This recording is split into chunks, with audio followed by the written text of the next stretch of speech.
Representative Jervil Luistro. Good afternoon.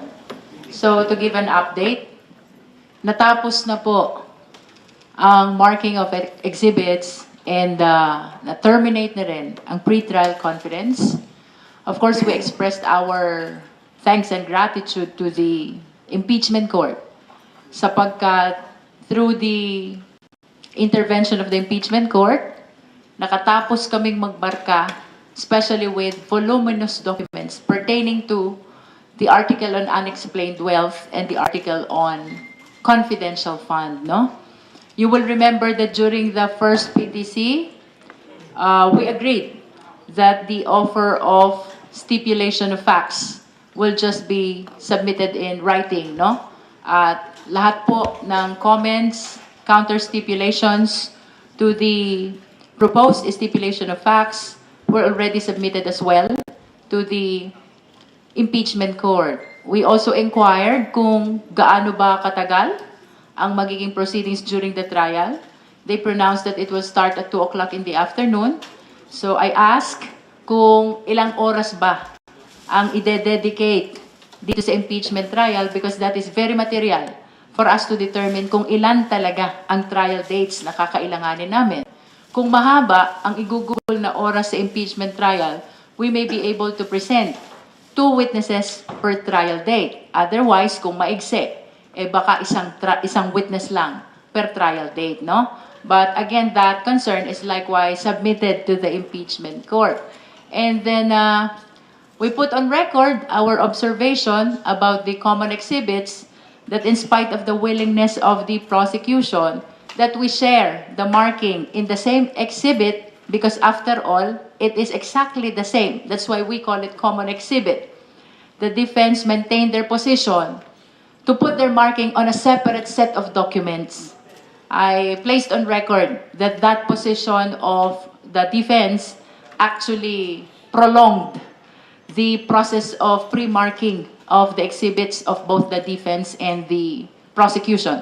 Because if you can imagine, we're talking about the same documents, pero iba ang marking, iba ang what do you call this? Comparison with respect to the prosecution at separate pa yung sa defense. So, in our estimate na 5 minutes per document perhaps on one party, because they have to mark on exactly the same piece of document but on a separate copy, so nagiging ×2 yung dedicated na time, no?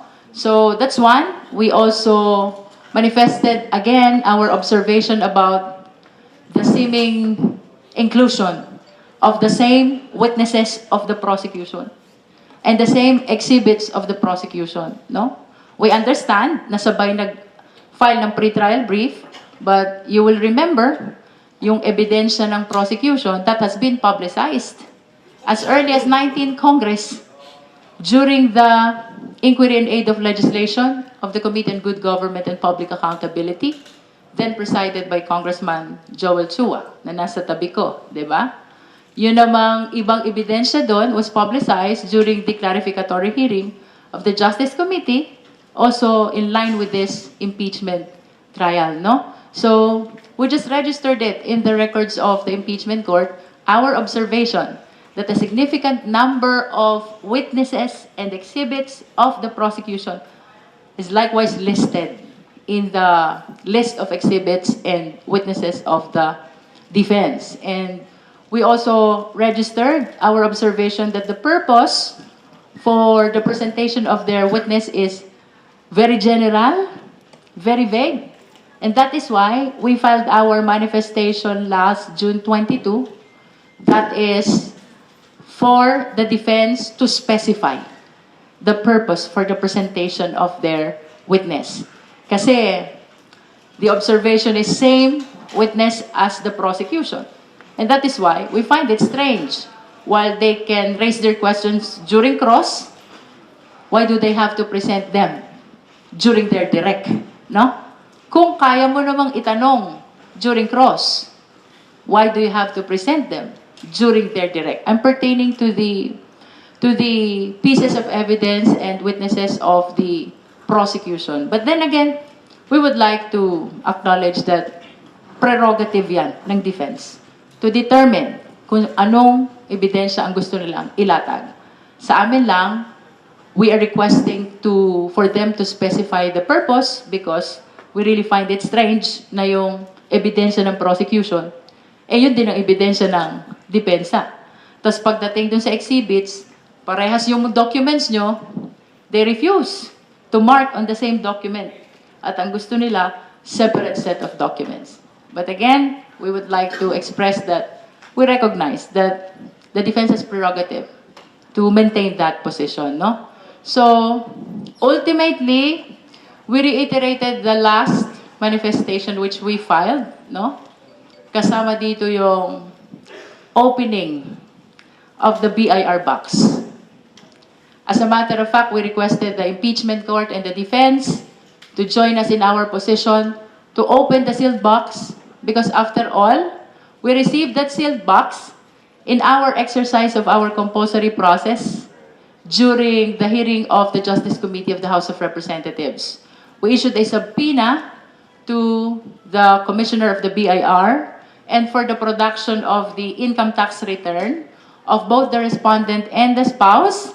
However, when the BIR submitted to us and complied with us, what we received is a sealed box.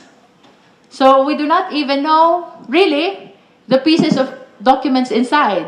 Although we understand na ang hiningi namin dun sa subpoena is ITR of the respondent and the spouse. This is very relevant because we will be able to know, to present before the impeachment court, the lawful personal income of the respondent and the spouse, no? And by knowing their lawful income, baka ma-justify nila yung mga acquisitions which will be seen also in the other documents of the prosecution, no? But nevertheless, the defense registered their vehement objection to the opening. They invoked due process kahit wala namang nalalabag na karapatan dito because this is just a marking of exhibit. As a matter of fact, you cannot question the admissibility of the evidence yet sapagkat yun ay dapat sa formal offer of exhibits mo palang gagawin. Pagdating dito sa marking, it is purely the prerogative of the prosecution kung anong gustong pamarkahan. Diba? And as a matter of fact, this is the right time, correct time for the marking. So that is why when we heard their objection to the opening of the sealed box, we just contained ourselves with the marking of the sealed box, which they opposed as well. Ako'y nagtataka kung ano kayang nakakatakot dun sa pagmamarka ng sealed box. Silyado nga. Ang pinamamarkahan ng prosecution, because they do not want to open the box, ang pinamamarkahan na lang is yung sealed box. So that we will just be submitting to the impeachment court the issue of whether to open or not the BIR box. But sadly, they opposed the opening of the BIR box. They opposed as well the marking of the sealed BIR box. Nakakalungkot po ito sapagkat doon ho sa House of Representatives, we decided not to open kahit alam namin karapatan ng taong bayan malaman na kung anong nilalaman nun. We decided not to open because we believe in the power of the impeachment court. Pagdating ho pala namin dito sa impeachment court, mahihirapan pa rin kami sa pagbubukas ng BIR box. So, we will be looking forward na sana itong BIR box na ito ay mabuksan na sapagkat karapatan ho ng sambayanang Pilipino na malaman at makita ang nilalaman nito. Maraming salamat po. You can raise questions to my colleagues.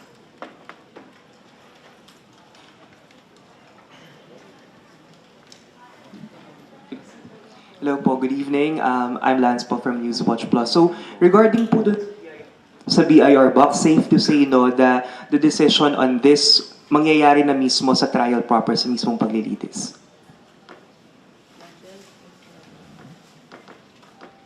The motions have already been presented to the court. I understand some oppositions will be filed. So the court may decide that either before or during the first day of the trial. Hindi natin masasabi. Nasa kanila yun. And then, kanina po, I'd just like to see comment and then perhaps from the lead prosecutor. Earlier, the defense spokesperson, Attorney Michael Poa, said that regarding the appearance of Vice President Duterte on the impeachment trial, he said that depende daw po yun kung kakailanganin, depende sa advice nila bilang mga abogado kung kailangan na mag-appear si VP Sara doon sa mangyayaring paglilitis. Sa inyo po ba, kailangan po bang nandun si VP Sara? I understand that that is her prerogative, whether to appear or not. And her non-appearance will simply be deemed as an entry of a plea of not guilty. Nevertheless, in my personal opinion, appearing before the impeachment court is likewise a constitutional duty, which public officials must comply. This is what we meant by public office is a public trust, and public officials must be accountable to the people at all times. Good evening po. I'm Jairo Robledo from Rappler. Just a procedural question. If ever the impeachment court decides to open the box, will they open the box like sila po mismo or will they subpoena the BIR itself to open the box according to tax code po ba or ano po ba implementing rules nun? Thank you po. For the record, yun pong box na yon ay transmit ng House dito sa Senate when we transmitted the articles of impeachment. So it is in the custody of the Senate. So I don't know, to your question, whether mangangailangan pa ba sila ng subpoena, when in fact, the sealed BIR box is already in the custody of the Senate. Hello, good evening po. Angelo po pang Bomboradyo. Kung despite na hindi po nabuksan itong BIR box, masasabi niyo pa rin po ba na pumabor sa inyo itong pre-trial? Definitely. Sapagkat ever since our objective is to finish expeditiously, no? That is why during the first PTC, madaming nire-raise yung defense, which clearly are not within the purview of the pre-trial conference.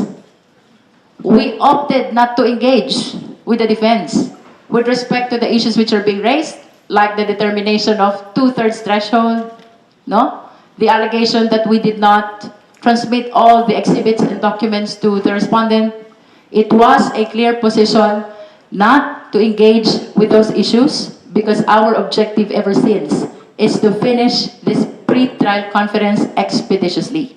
And that is why we would like to express our thanks to the impeachment court because the goal was achieved. Because just today, the pre-trial conference has been terminated. Kung isa na lang po, aside po sa napakadaming documents, ano pa po yung ibang nakikita nyo na pinakamalaking hamon kung bakit tumagal po itong pre-trial?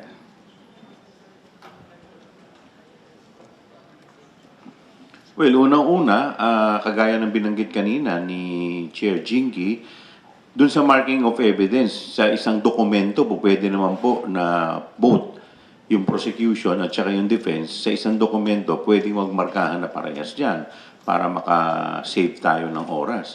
Pero pinilit pa rin po nila na magmarka sila ng sarili nilang dokumento, samantalang parehas lang naman ang nilalaman at content netong dalawang dokumento. So, kagaya ng kaniyang binabanggit, kung halimbawa yung pagmamarka ng isang dokumento, tumatagal ng 5 minuto, nadodoble. Kasi bukod sa pagmamarka, pipirmahan pa to ng mga both ng prosecution, ng defense, at saka ng mga doon sa impeachment court.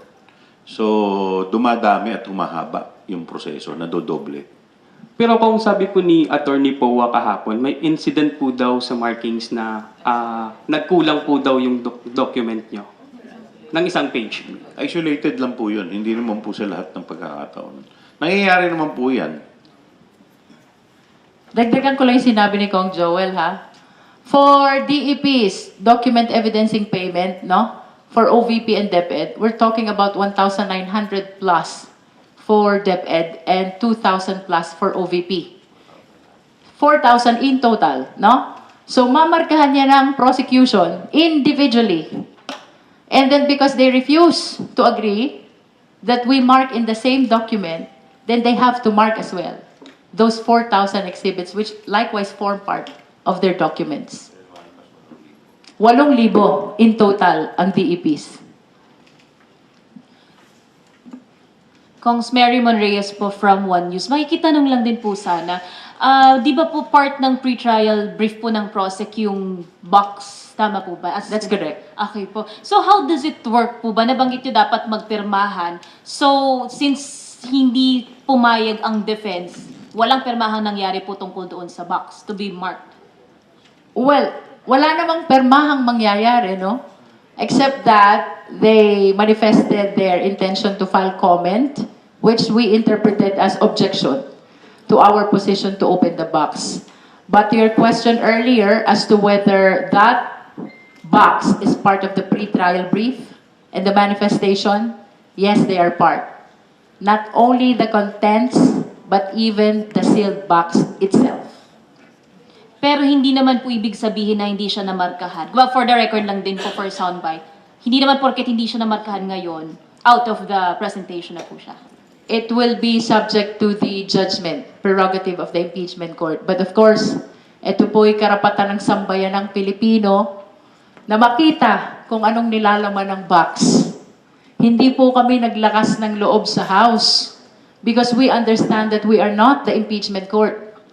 But we have the highest regard to the impeachment court na dito makikita na ng sambayan ng Pilipino ang laman ng BIR box. But to our surprise, tinanggihang buksan at tinanggihan ding markahan even the sealed box.